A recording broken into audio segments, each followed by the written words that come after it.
All right, guys, so I'm very excited to start this series. Today we drove the black truck over to my friend Alberto's house.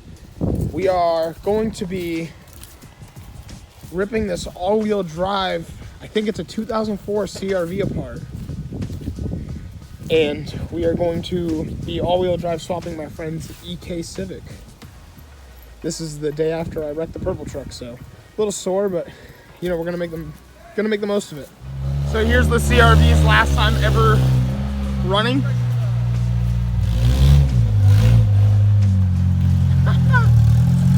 So this car is being pretty much transported into that car.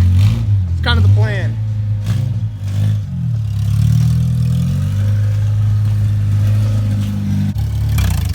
So right here, you know, obviously right here there's a spare, but I was like, yo, I wonder if there's another spare in here. And the cover is legitimately a table. This is a Honda table that covered the spare in the back of the CRV. That's hilarious. Legit. This is a legit OEM Honda table. Like, don't sleep on it. All right, guys. So we got the CRV parked, and now we're gonna slowly start taking it apart. I think the first move is gonna be just removing this whole front clip, just getting all the pins out, taking the grill off, and just opening up some space so we see what we're really working with. All right, guys. So, you know, all I've done is got the battery off. I took the grill off. It seems like this brace comes right off. I gotta disconnect a few more things, but that's awesome. That'll open up so much more room for us. I'm starting to take the headlights off and unbolt the fenders. So I took the battery out too, just so we don't arc anything off of the positive terminal on accident. So I'll post another update when we get a little further into this. All right, guys. So quick tip: you have to pull these side skirts off to get to the fender. So we'll just quickly take this one off on this side. So you got this little plastic skirt. You just go like that, and it comes right off. All right, guys, so we just got the fender bolt off down here. There's a fender bolt up in the between the fender and door. So basically this car's junk. It would make more sense to properly take it off. But we're just gonna pop these pins off, and that gives us access to our last bolt to get the front bumper off.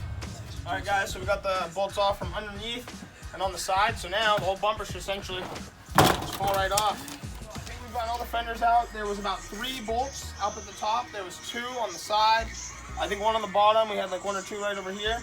And I think maybe the headlights should just kind of move out of the way, and the fender should just slide right off. Perfect. Now that fender's off, and we've opened up just so much access points to just start working on the car. All right, we've gotten this bolt out. Now all we have to do is back here there's a couple lights you got to unclip, and this should pop right out. Got 1 clip there, 1 clip there. The whole headlight assembly comes right off, and I mean all the room we just gained right there. So we got the bumper, the grill, the lights, some of the braces, the fenders, all that stuff is off. We're gonna remove the radiator and condenser in a few minutes, and it'll just open up all that space in the front for us to start working. This car's pretty rotted, so everything runs on it, so it's a perfect donor car, you know, because it will never see the light of day again. All right, so we just drained the radiator, and now we're about to pull this air box out. So we're gonna get that out. We've got the condenser out. We're good to go. Guys, so we're gonna finish up for today. We're gonna come back in a few days. I got the radiator and the condenser out. We're gonna cut off that brace in the front. I just pulled the airbox out, as you can see. I mean, everything is becoming really bare really quick, so it's easier to access our motor mounts and our transmission mounts and all that. So stay tuned. We'll be right back at it. I'm gonna bring over an engine hoist hopefully, and we'll just pull the engine right out, and then we'll go to the next part. All right, guys, so that's just a pretty good majority of the things we've ripped off so far. I mean, there's even more parts in here, a lot of more salvageable parts. And like I said, do not sleep on the Honda table. It's literally branded Honda on the bottom. It's so sick, and it's just a table. But yeah, we'll catch back up on this. All right, guys, so it's a new day. Today we're gonna try to pull the engine out of the CRV.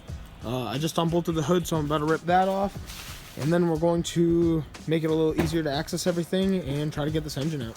All right, so we got the hood off. We unplugged all the sensors for the wiring harness all around the engine. Remove the shift linkage cables and all that. So now we're going to put some pressure on the engine and try to lift it out, pull it out, roll the truck back, and see where we are from there. I think we still have to unbolt the drive shaft down there as well, but should be pretty easy. Man, it's all right, but wow, this is crazy.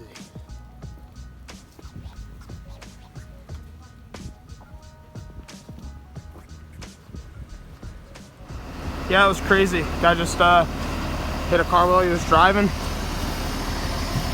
Rolled his car, probably like 20 miles per hour. Damn.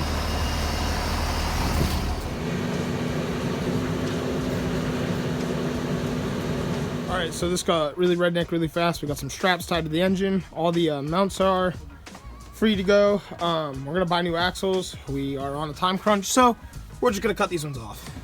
And then we can pull the engine up. So I'll let you know when it's out. And I have the drive shaft unbolted too. It was a 12-point socket, so that was kind of a pain too, but we're good now. All right, cool, just like that. We've got both axles cut on both sides. I think we're ready to lift this thing out. She is out. We had to take a little break and come back to it, so that's why it's dark now, but she is out. Like, that's step one. Got the drive shaft undone like we said a couple times, so we just got to undo it from the rear differential, take that out, and then remove the diff separately. But yeah, this is pretty good progress to be made. All right, she's in on the pallet. We're gonna start taking her apart later, but just a couple more things to gut out on this. As well, a quick update. Basically, all we had to do was remove the 2 center bolts for the carrier bearing, and we unbolted the 4 bolts that went into the front of the differential. I forgot to film, but basically I just cut the CV axles, and there was just 2 bolts underneath the car that held the differential in place. Popped right out. Took like 20 minutes. The whole car is, I think, pretty much good to go to the scrapyard now. So here's what the CRV looks like right now. Everything's out that we need. And like I said, she's good to go.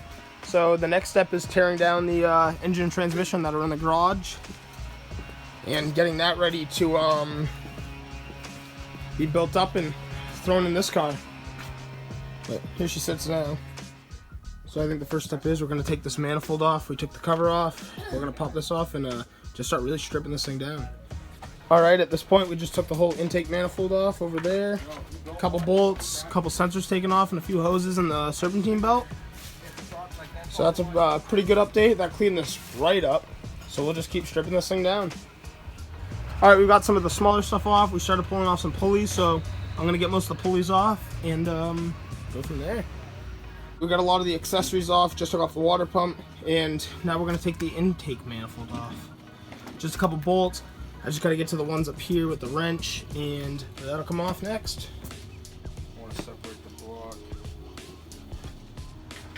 Alright, so we stripped the engine down to this right now. Got most of the accessories off for right now. I think we're going to call it a night, and we're going to come back to this another day. We'll start pulling the head apart, drain all the fluids out. But seriously, not a bad day. This is pretty successful in my eyes. Like I said, cannot wait to see it sitting in this car. It's going to be so sick.